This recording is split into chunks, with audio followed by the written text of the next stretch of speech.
Born during the reign of Queen Victoria, Charles Spencer Chaplin now seems peculiarly modern. He became the first international movie star, celebrated around the world for his portrayal of the little fellow, a universal victim. But his sense of his own identity was as uncertain as the lineage of his character. For much of his life, he claimed that he had been born in a hotel in Fontainebleau, France, and that his older half-brother Sidney had been born in South Africa.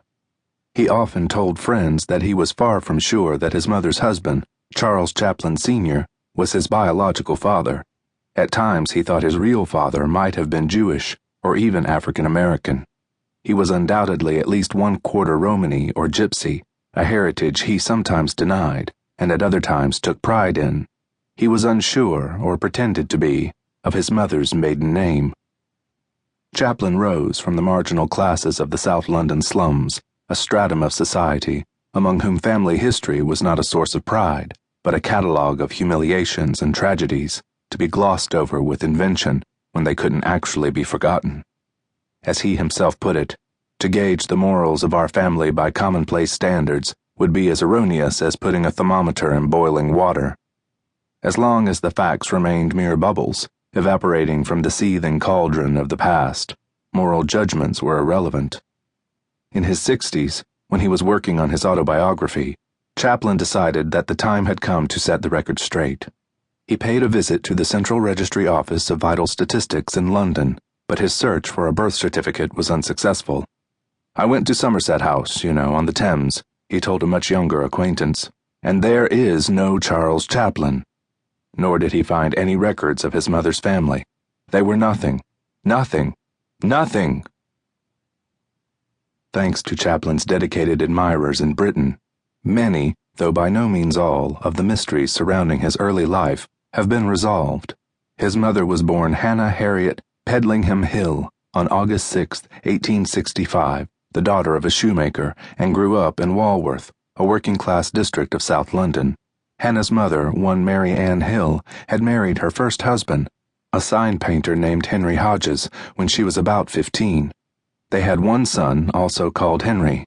The elder Henry Hodges died in a fall from a horse-drawn omnibus, leaving Mary Ann a widow at 34. In 1861, she married Charles Hill, and the couple had 2 daughters, Hannah and Kate.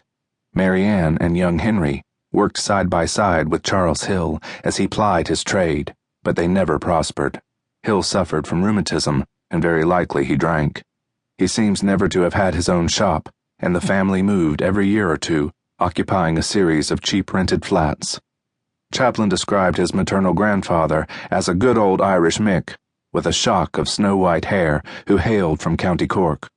He had been told that Grandfather Hill was somehow involved in the assassination of Lord Frederick Cavendish, but this is unlikely since Cavendish, the nephew of Prime Minister William Ewart Gladstone, was not murdered until 1882, long after Charles Hill took up residence in London.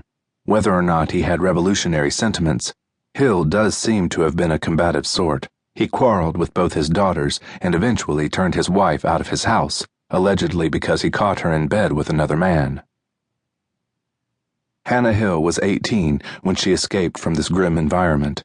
She later told her children that she eloped with the son of an English lord and married him in South Africa, where she lived on a plantation waited on by legions of servants, and gave birth to her first son called Sidney John.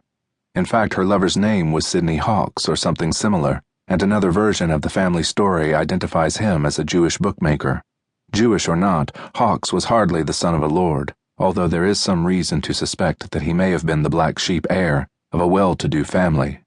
Hannah often spoke of a legacy that was supposed to come to her son after Hawks' death. Hannah and Sidney Hawks were never married, and by the time she gave birth on March 16, 1885, the relationship had ended. Sidney John, hereafter known as Sidney, the spelling he used later in life, was born at the home of Joseph Hodges, who was the uncle of Hannah's half-brother Henry. It is possible that Hannah had then already met Charles Chaplin, a 22-year-old singer, whom she would marry on June 22nd when her baby was just 14 weeks old. Para seguir escuchando este audiolibro gratuitamente, haz clic en el enlace de la descripción y podrás escucharlo completo sin coste gracias a la prueba de 30 días de Audible.